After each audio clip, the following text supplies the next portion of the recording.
써서 보내기도 했습니다. 그렇게 쓴 편지를 받은 사람의 입장에서 어떻겠어요? 감동스러웠겠죠. 잘 쓰여진 글이니까. 그런데 한번 생각해 볼게요. 여러분이 만약에 편지를 받는 입장이라면 어떨까요? 예, 글은 멋있는데 그 사람이 쓴 글이 아니라 다른 사람이 대신 쓴 편지라는 것을 알게 되면 그 마음이 어떻겠냐 이거예요. 오죽했으면 그럴까 싶어서 이해가 되면서도 한편으로는 다른 사람이 써주었다는 사실을 알게 된 후에는 진정성이 덜 느껴지게 될 수도 있습니다. 며칠 전에 재미있는 유튜브 영상을 하나 보았는데요. 기독교 방송국인 CBS에서 제작한 유튜브 영상이었어요. 사진 하나 좀 띄워주세요. 제목이 이거였어요. AI가 작성해준 기도문 진정한 기도일까? 우리 교회는 어린이부터 해가지고 이렇게 모든 성도님들 작년에 이르기까지 상황에 맞춰서 이렇게 같이 대표 기도를 하고 계시죠. 아무래도 사람들 앞에서 나와서 이렇게 대표 기도를 한다는 것이 부담스러운 것은 사실입니다. 그러다 보니까 요즘 성도님들이 이 AI 시대에 맞춰서 AI에게 명령을 해가지고 기도문을 써달라고 해서 기도를 한다는 거예요. 여러분 어떻게 생각하십니까? 여러분이 하나님이라면 이 기도를 받아주실까요? 그래요? 고개를 이렇게 젓는 분도 계시고 고민하는 분도 계시고 이렇게 다른 기도문을 누군가를 부탁해서 대신 쓰고 혹은 누군가 아주 잘 쓴 기도문을 베껴가지고 대표 기도를 하면은 하나님께서 진정성이 없다고 해서 받지 않으실까요? 제 생각은 그렇지 않으실 거라고 생각해요. 그렇게 한다고 하더라도 사실 기도나 예배에서 중요한 것은 문장의 화려함이나 형식의 완벽함이 아니잖아요. 그렇죠? 중요한 것은 그 기도하는 사람의 믿음과 마음입니다. 왜냐하면 사랑하는 사람에게 마음을 전하고자 편지를 쓰는 사람이 글솜씨가 부족해서 다른 사람의 솜씨를 빌렸다고 하더라도 대피를 했다고 하더라도 그 마음까지 빌린 건 아니잖아요. 그렇죠? 그 마음은 자기 마음이란 말이에요. 그래서 좀 부족해서 어떻게 할지 잘 몰라서 AI에게 빌린다든가 혹은 인터넷에 있는 잘 쓰여진 대표 기도문을 가지고 온다고 하더라도 그 마음의 중심에 하나님이 계시다면은 그 기도를 하나님께서 매몰차게 받지 않을 것이라고 생각하지는 않습니다. 저는. 그리고 이 문제는 단순히 기도만이 아니라 우리가 드리는 예배 전체에도 그대로 적용이 된다고 여러분 생각하셔야 돼요. 여러분 오늘 우리가 드리는 이 예배를 하나님께서 받으실까요? 받으실까요? 안 받으실까요? 중요한 문제죠. 그렇죠? 예배를 드리러 왔으면 주님께서 예배를 받으셔야 될 거 아니에요. 자, 여러분 가인과 아벨이라는 사람들에 대해서 들어본 적 있으세요? 가인과 아벨. 성경에 보면은 가인하고 아벨이 나오는데 가인은 형이고 아벨은 동생입니다. 근데 같이 예배를 드렸는데 하나님께서 동생인 아벨의 예배는 받으시고 형인 가인의 예배는 받지 않으셨단 말이에요. 그러니까 하나님께서 보실 때 받을 만한 예배가 있고 받지 않을 만한 예배가 있다는 것을 우리는 성경을 통해서 보게 됩니다. 오늘 우리가 보게 될 말씀은 창세기 4장 1절부터 15절까지 말씀인데요.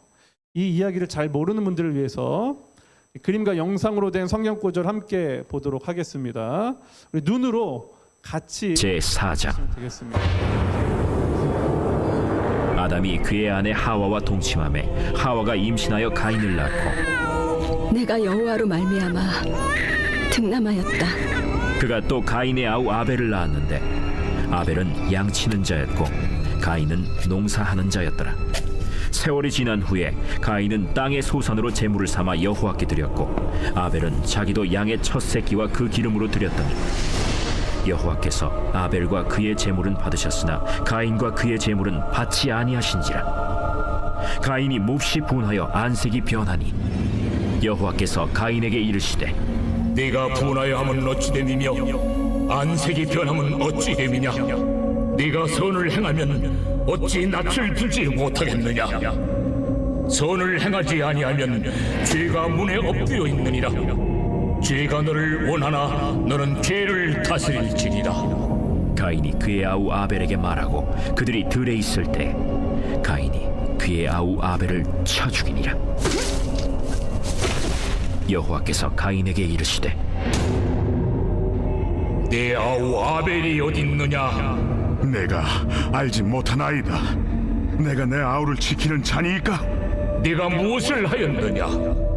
내 아우의 핏소리가 땅에서부터 내게 호소하느니라. 땅이 그 입을 벌려 내 손에서부터 내 아우의 피를 받았은즉 내가 땅에서 저주를 받으리니 내가 밭을 갈아도 땅이 다시는 그 효력을 내게 주지 아니할 것이요 너는 땅에서 피하며 유리한 자가 되리라. 내 죄짐을 지기가 너무 무거우니이다. 주께서 오늘 이 지면에서 나를 쫓아내시온즉 내가 죄의 낯을 배웁지 못하리니 내가 땅에서 피하며 유리하는 자가 될지라. 무릇 나를 만나는 자마다 나를 죽이겠나이다. 그렇지 아니하다. 가인을 죽이는 자는 벌을 7배나 받으리라. 하시고 가인에게 표를 주사 그를 만나는 모든 사람에게서 죽임을 면하게 하시니라.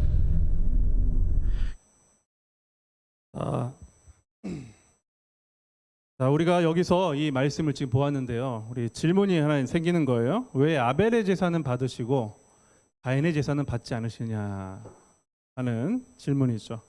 이 질문에 대한 답을요, 히브리서 11장 4절에서 찾아볼 수 있는데 이 창세기 4장에서는 찾기가 어렵습니다. 히브리서 11장 4절에서 찾을 수 있는데요. 이 답을 먼저 살핀 후에 가인의 제사가 받아들여지지 않은 이유를 살펴볼 거예요. 그러니까 아벨의 제사를 받으신 이유를 먼저 보고 이후에 가인의 제사를 받지 않으신 이유에 대해서 우리가 살펴보겠습니다. 그리고 히브리서 11장 4절입니다. 시작. 아벨은 믿음으로 가인보다 하나님께 더 나은 제사를 드렸습니다. 하나님께서는 아벨이 드린 제사를 기뻐 받으시고 그를 의인이라 부르셨습니다. 아벨은 죽었지만 여전히 그의 믿음을 통해 우리에게 말하고 있습니다. 자, 아벨의 제사가 하나님께 받아들여진 이유는 제물이 아니라 뭐예요? 믿음입니다. 믿음. 이 믿음이 무엇이냐고 간단하게 말하면은 하나님을 하나님으로 인정하고 하나님을 기쁘시게 하려는 마음과 태도가 여기서 말하는 믿음이에요. 즉 중요한 것은 제물이 아니라 예배자의 마음입니다. 예배자의 마음. 그렇다면 똑같이 제물을 가지고 같은 시간, 같은 장소에서 제사를 드린 가인의 마음은 어떠했기에 하나님께서 그의 제사는 받지 않으셨냐 이거예요. 그 이유는요, 철저한 가인의 자기 중심성 때문입니다. 철저한 가인의 자기 중심성 때문이에요.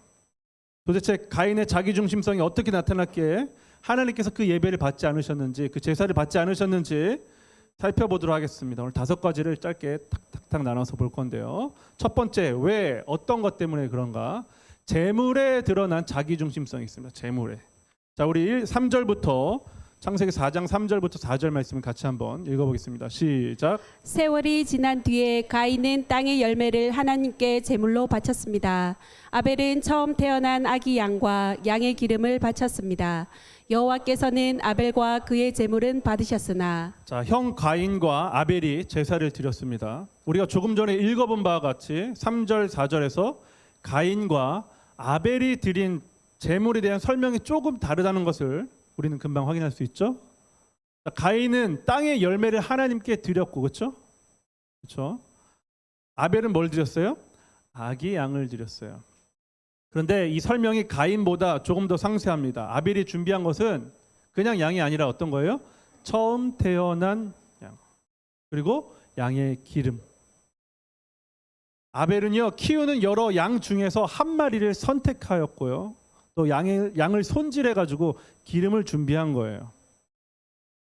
즉흥적으로 나올 수 있는 게 아닙니다. 이거는 피의 제물을 드렸기 때문이 아닙니다. 제물이 어떤 제물을 드렸냐가 핵심이 아니에요. 이 모든 과정 자체가 철저히 준비된 겁니다. 아벨은 그 마음이 어땠는지 여러분 쉽게 알 수가 있겠죠, 그렇죠? 저는 여러분 이런 마음을 잘 알아요. 왜냐하면 성도님들이 부족한 목사를 대접한다고 하실 때 저를 함부로 그냥 대하지 않습니다. 뭐 돈이 없어서 솜씨가 부족해서 음식이 최고급이 아닐 수는 있습니다. 그런데 김치를 하나 담아 주실 때도요. 이 같이 식사를 할 때 있잖아요. 그렇죠? 김치를 이렇게 접시에 넣어서 주실 때도요. 최대한 예쁘게 썰어 가지고 그리고 접시 가장자리에 김치를 옮기다가 국물이 튀면 어떻게 하실까요? 닦아 가지고 닦아낸단 말이에요. 왜요? 제가 볼 때 안 이쁠까 봐. 그렇죠? 대접받는 저를 기쁘게 하기 위해서 그런 수고를 하신다 이거예요. 아벨은요 하나님을 기쁘게 하기 위해서 하나님 중심의 제사를 드렸고 가인은 그렇게 예배를 드리지 않은 겁니다. 그러니까 아벨은 하나님 중심, 가인은 자기 중심의 예배를 드린 거예요. 두 번째로 이 가인의 자기 중심성 중에 비교로 드러난 자기 중심성이 있습니다. 우리 5절 말씀 같이 한번 읽어보겠습니다. 5절 말씀입니다. 시작. 가인과 그의 재물은 받지 않으셨습니다. 가인은 매우 화가 나서 안색이 변하였습니다. 여러분 하나님께서 제사를 받지 않으셨어요. 가인의 제사를. 그럼 가인은 왜 하나님이 받지 않으셨는가? 를 생각해야 되는데 그것보다 뭘 생각했어요? 왜 아벨의 제사는 받으시고 나는 인정받지 못했는가라는 결론을 내리게 됩니다. 사실 화가 나려면은 누구한테 화가 나야 돼요? 가인이 하나님께 화가 나야죠, 그렇죠? 그리고 또 사실 이 제사 가운데 진짜 화가 나야 될 분은 누구예요? 하나님이세요, 사실은 하나님. 그렇죠? 제대로 준비되지 않은 제사를 드렸단 말이에요. 하나님께서 오죽하면 받지 않으셨겠냐고요. 오죽하면 이 가인의 제사를. 제사는 받으시는 하나님과 나 둘만 존재하는 겁니다, 여러분. 우리가 같이 예배를 드리지만, 그렇죠? 하나님이 제사를 받으시고 내가 제사를 드리는 거예요. 그러니까 그 중간에 누가 끼일 수 있어요? 없습니다. 그런데 이 하나님과 가인 자기의 제사 가운데서 그 상황에 누굴 넣었어요? 동생 아벨을 집어넣고 비교를 한 거예요. 하나님은 오히려 가인과 아벨 제사를 비교하진 않으셨어요. 그런데 가인은 스스로 비교했고 스스로 상처받았습니다. 가인의 상처에는요 가해자가 없어요. 하나님도 가해자가 아니고 아벨도 가해자가 아니에요. 그런데 혼자 상처를 받았어요. 혼자 비교해가지고 이 자기 중심적 사고가 어떻게 왜곡된 분노와 상처를 낳는지를 잘 드러내주는 본문입니다. 그래서 5절을 보면은 가인의 재물만 받지 않은 것이 아니라요. 이렇게 써 있어요. 가인과 그의 재물을 받지 않았다고 써 있습니다. 가인과 그의 재물. 이 두 가지예요. 가인의 제사는 완전히 실패했습니다. 드릴 때부터 자기 중심적이었고 드린 후에도 하나님이 아니라 자기 기분에만 매달렸기 때문에 가인의 제사는 하나님 앞에서 실패할 수밖에 없었던 거예요. 가인의 제사는 하나님이 없었어요. 자기만 있었어요. 자기 자신을 위해서 제사를 드린 겁니다.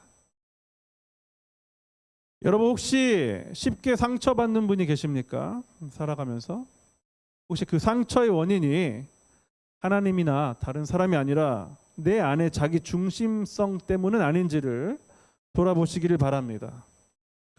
가인은요 하나님이 주인공이 되셔야 할 제사에서도 하나님의 마음을 생각하기보다는 자기의 기분에 집중했어요. 그러니까 자기 기분에 집중하는 사람은 자기 기분 때문에 상처받는 거예요. 누구도 상처를 주지 않았는데.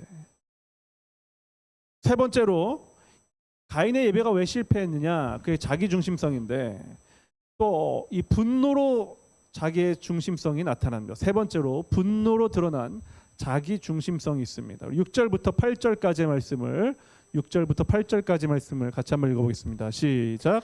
여호와께서 가인에게 물으셨습니다. 내가 왜 화를 내느냐? 왜 안색이 변하느냐? 내가 좋은 마음을 품고 있다면 어찌 얼굴을 들지 못하겠느냐? 내가 좋은 마음을 품지 않으면 죄가 너를 지배하려 할 것이다. 죄는 너를 다스리고 싶어 하지만 너는 죄를 다스려야 한다. 가인이 자기 동생 아벨에게 들로 나가자 하고 말했습니다. 그들이 들에 나가 있을 때에 가인이 자기 동생 아벨을 쳐 죽였습니다. 하나님은요, 이 안색이 변한 가인에게 찾아가셨습니다. 그리고 죄에게 지배당하지 말라라고 타일러 주셨어요. 왜냐하면 죄가 가인을 지배하려고 했기 때문입니다. 여기서 우리가 죄의 중요한 특징을 하나 알 수 있죠? 죄는 우리를 지배하려고 한다는 거예요. 여기서 지배하다라는 단어는요, 히브리어로 이 팀숄이라고 하는데 지배하다, 다스리다, 통치하다라는 의미를 가지고 있습니다. 지금 가인은 비교를 통해서 분노에 가득 찼고요. 분노에 가득 차서 죄에게 지배당하기 시작했어요. 여러분, 우리 분노 말고 또 우리를 지배하는 대표적인 게 뭐가 있을까요? 우리 삶 속에서 욕심도 있고요. 또 마음속에서 나타나는 거 말고 외부로부터 들어오는 거. 술 있잖아요. 술. 그렇죠? 술이 우리를 지배하죠. 바울은 에베소서 5장 18절에서 성도들에게 이야기하는데 우리 5장 18절 말씀 같이 한번 읽어볼게요. 시작. 술 취하지 마십시오. 여러분의 영적인 삶을 갉아먹을 것입니다.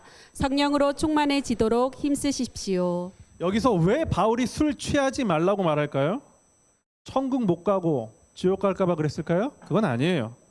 술 취한다고 해가지고 지옥 가는 것도 아니고 반대로 술 안 먹은 것 때문에 천국 가는 것도 아닙니다.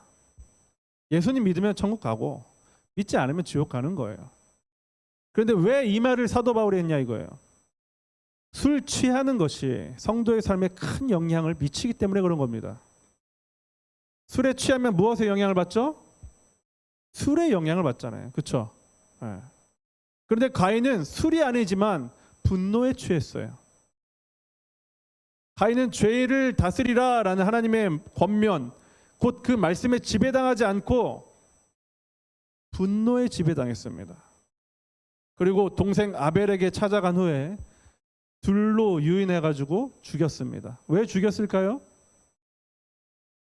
아벨이라는 이 존재가 사라져야지 자기의 분이 풀리기 때문에 죽인 거예요. 쉽게 얘기하면 분 풀려고 죽인 거예요. 누구의 분노가 풀리는 거예요? 자기 중심성. 자기 중심성. 이 분노는요, 자기 중심성을 분명하게 보여주는 좋은 예입니다. 여기서 우리가 주목해야 할 부분이 있습니다. 가인은요, 이 가인이 죽인 것은 동생만이 아니에요. 가인이 동생 아벨을 죽이기 전에 누굴 먼저 죽인지 아세요? 하나님을 죽였어요. 자기 마음속에서. 이에 대해서 오스왈드 챔버스라는 분이 이렇게 이야기했는데요. 같이 한번 읽어보도록 하겠습니다. 시작. 그 누구도 자신의 마음속에 계시는 하나님을 먼저 죽이지 않고는 그의 형제를 죽일 수 없다. 가인의 죄악은 그의 형제를 살인한 죄악보다 훨씬 더 깊은 차원의 죄악이다.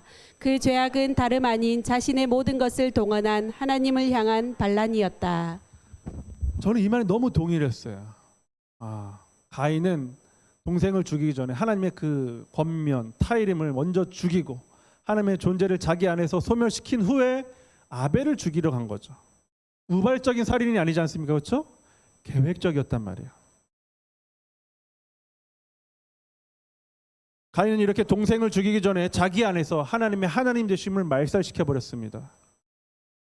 이는 가인이 분노에 지배당하여서 얼마나 극단적으로 자기 중심성이 드러나는지를 보여주는 장면입니다. 네 번째 또 보도록 할게요. 네 번째, 이 책임 회피로 드러난 자기 중심성이 있습니다. 책임 회피로 드러난 자기 중심성이 있어요. 우리 한번 9절 말씀을 같이 한번 읽어보겠습니다. 9절 말씀입니다. 시작. 여호와께서 가인에게 말씀하셨습니다. 내 동생 아벨은 어디 있느냐? 가인이 대답했습니다. 저는 모릅니다. 제가 동생을 지키는 사람입니까? 여러분, 하나님은요, 아담과 하와의 선악과 사건 때처럼 가인이 아벨을 죽이는 일도 다 보고 계셨습니다. 하나님은 가인이 그런 일을 벌이지 않기를 바라셨기 때문에 타일이셨지만 결국 가인은 살인을 선택했죠. 이번에도 하나님이 먼저 가인에게 찾아가셨어요. 네 동생 아벨은 어디 있느냐? 여러분, 몰라서 물어보신 게 아니잖아요. 그렇죠? 하나님의 질문에 가인이 대답합니다. 먼저 거짓말을 하죠. 저는 모릅니다. 알면서 왜 모른다고 할까요? 자기가 한 일이잖아요. 그리고 반문에 오히려 하나님께 제가 동생을 지키는 사람입니까? 동생이 없어진 건 자기 책임이 아니라는 거예요.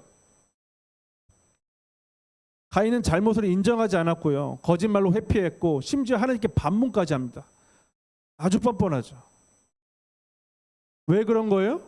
자기 책임을 외면하고 자기만 살면 된다고 생각했기 때문에 이런 선택을 한 거예요. 이것이 바로 자기 중심성의 또 다른 얼굴입니다. 마지막 다섯 번째로 가인의 자기 중심성을 하나 볼 텐데요. 형벌 앞에서 드러난 자기 중심성이 있습니다. 형벌 앞에서 드러난 자기 중심성이. 우리 13절 말씀을 같이 한번 읽어보겠습니다. 13절 말씀입니다. 시작. 가인이 여호와께 말했습니다. 이 벌은 제게 너무 무겁습니다.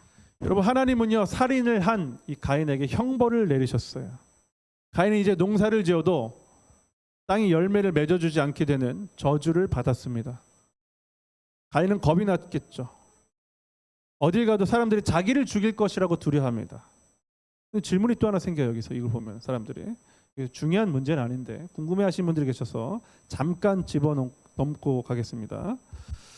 여기서 한 가지 말씀드리고 싶은 것은 사람들이 이 본문을 보면서 아담 다음에 아들이 가인과 아벨 뿐인데 어떻게 다른 사람들이 있지라는 질문을 가지는 거예요. 역시 성경은 조작이야. 그러니까 이렇게 오류가 있는 거야 라고 말하는 분들이 계시는데요. 성경은 아주 엄밀히 이야기하면 역사책이 아닙니다.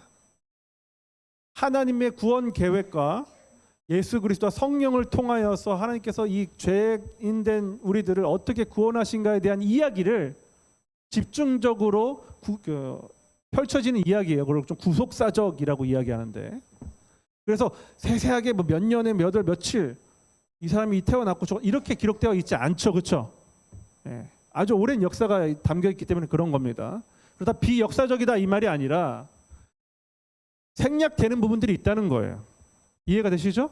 네, 그래서 여러분이 가지는 의문은 합당한 의문이지만 이 책의 성격을 잘 몰라서 가지는 의문입니다. 더 궁금한 부분이 있으신 분들은 나중에 저에게 따로 찾아오시면 제가 다 말씀을 드리도록 하겠습니다. 다시 본문으로 돌아와서 자 볼게요. 가인에게는요 자신이 죽인 동생 아벨에 대한 어떤 후회나 슬픔도 찾아볼 수가 없어요. 자기는 잘 모르겠다 그러고, 자기가 동생을 책임지는 자도 아니라 그러고, 또 형벌을 내려졌는데 자기에게 너무 과중하다고 이야기하죠. 여기서 막 주님 제가 잘못했습니다. 제가 아벨을 죽이는 게 아니었는데 이런 말이 하나도 없습니다. 하나님의 판결이 과하다고 이야기해요. 오히려 여러분 지금 가인의 관심은 어디에 있을까요? 누구에게 있을까요? 자기한테 있어요. 이 장면을 모두 목격하신 하나님께 있는 것도 아니고 자기 동생에 대한 안타까움이 있는 것도 아니에요. 가인의 마음속에는 하나님도 아벨도 낄 자리가 없었습니다. 여러분 이 자기중심성이란 것은요 결국 피해자 중심이 아니라 하나님의 말씀에 불순종하고 살인까지 한 가해자 자기 연민으로 끝이 나게 됩니다. 이게 자기중심성의 결론이에요. 결국 이 가인의 자기중심성은요 하나님과의 관계도 망가뜨리고 인간관계, 동생과의 인간관계까지 망가뜨려 버립니다. 그런데 오늘 말씀 보니까 여러분 가인만 이런 사람인가요? 우리가 꼭 살인까지 하지 않았더라도 우리도 가인과 같은 모습이 있지 않느냐 이거예요. 예배를 드릴 때에도 나를 위해 드리고 비교를 통해서 스스로 피해자를 만들어서 혼자 상처받고 분노하고 책임 회피하고 또 내 문제만 크다고 불평하진 않습니까? 여러분 가인과 우리는 무척 닮아 있어요. 결국 가인의 모습은 그 옛날 전설 같은 이야기가 아니라 지금 여기에 있는 저와 여러분의 이야기입니다. 가인의 자기중심성은 아벨을 죽이고 하나님을 죽이고 끝내 자기를 망쳤습니다. 그러나 하나님은요 가인을 완전히 버리지 않으셨어요. 4장 15절을 보면은 하나님께서 형벌을 내리시면서도 가인에게 표를 주셔서 그를 보호하시죠. 이러한 하나님의 공의와 은혜는요, 우리 주 예수 그리스도를 통해서 더욱더 분명하게 드러납니다. 우리는 가인과 같이 마음속에서 하나님을 죽이고 또 우리의 형제자매를 미워하며 때로는 마음으로 지어내죠. 그 존재를 꼴보기 싫어 하면서 사라졌으면 좋겠어. 그렇지만 하나님은요, 끝까지 우리를 살리시려고 자기의 아들 예수 그리스도를 우리에게 주셨다 이겁니다. 이 사실을 히브리서 12장 24절이 이야기를 하는데 우리 히브리서 12장 24절 같이 한번 읽어보겠습니다. 시작. 여러분은 그의 백성들에게 하나님의 새 언약을 가져다 주신 예수님께서 계신 곳에 왔습니다. 여러분은 아벨의 피보다 더 나은 소식을 전해준 그리스도의 피에 가까이 나아온 것입니다. 여기서 아벨의 피는요, 복수와 심판을 의미합니다. 그러나 그리스도의 피는요, 용서와 은혜를 이야기합니다. 사랑하는 성도 여러분, 가인의 제사는 자기 중심으로 실패를 했지만 예수님의 십자가는요, 하나님 중심으로 그 제사가 완성되었어요. 스스로 제물이 되셔서. 이제 우리는 죄와 분노와 비교에 지배당하지 않고 예수 그리스도의 피와 성령의 능력 안에서 하나님께 드려지는 산 제물로 사셔야 하는 겁니다. 우리는 이제 옛사람이 아니고 예수 그리스도로 옷 입은 사람입니다. 아직 우리 안에는 가인과 같은 자기 중심성이 살아 있어요. 그러나 그걸 덮어주시려고 예수 그리스도께서 십자가에서 죽어주셨다 이거예요. 그러니까 우리의 믿음은 어떤 믿음입니까? 예수 그리스도를 믿는 믿음이에요. 그래서 우리가 지금 드리는 예배는 어떤 예배예요? 예수 그리스도를 통한 믿음으로 드리는 예배입니다. 그래서 오늘 우리가 드리는 이 예배는 자기 중심적인 가인의 예배가 아니라 예수님의 피로 드려지는 하나님 중심의, 하나님을 기쁘게 해드리는 아벨의 예배, 또 그 이상의 예배가 될 수 있기를 우리 주 예수 그리스도 이름으로 축복합니다. 오늘 이 말씀을 기억하시면서 가인과 같이 자격 없는 저에게 또 우리에게 먼저 찾아오셔서 사랑하신다고 말씀해 주시고 가인과 같은 옛사람이 아니라 예수 그리스도를 닮은 새 사람으로 살아내기를 바라시는 하나님 앞에 우리 함께 찬양으로 나아가겠습니다. 우리 자리에 일어나실 수 있는 분들 함께 자리에 일어나셔서 우리 함께 사랑한다 말하시네 찬양하도록 하겠습니다.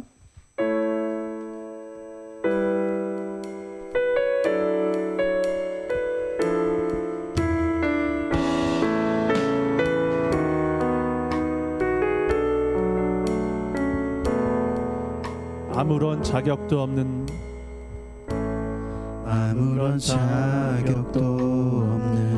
나를 위해 아무런 소망도 없는 나를 위해 사랑한다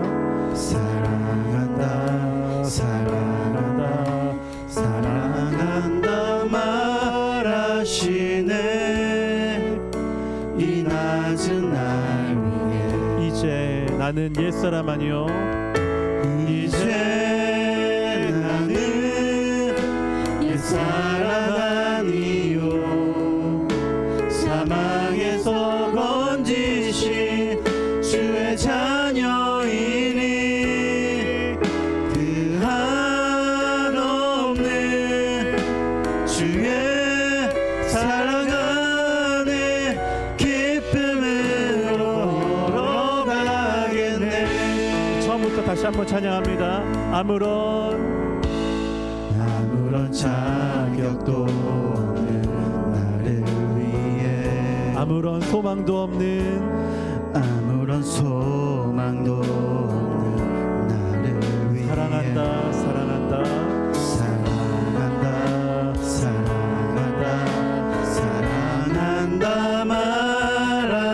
말하시네. 이 낮은 날 위해 처음부터 다시 한번 찬양합니다.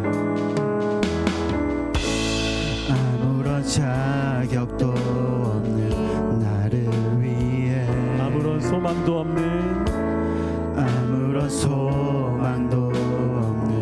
나를 위해 사랑한다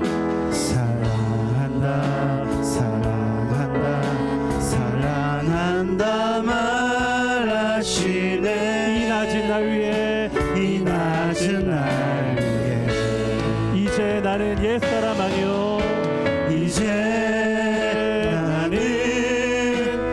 옛사람 아니요 사망에서 건지신 주의 자녀이니 그 한없는 주의 사랑 안에 기쁨으로 걸어가 이제 나는 옛사람 아니요 이제 나는 옛사람 아니요 옛사랑 아니요 사망에서 건지신 주의 자녀이니 그 한없는 주의 사랑 안에 기쁨으로 우리 마지막으로 한번 가겠네 이제 나는 옛사람 아니요 이제 나는 옛사랑 아니요 사망에서 건지신 주의 자녀이니 그 한없는 주의 사랑 안에 기쁨으로 걸어가겠네 그 한없는 주의 사랑 안에 그 한없는 주의 사랑 안에 기쁨으로 걸어가겠네 그 한없는 그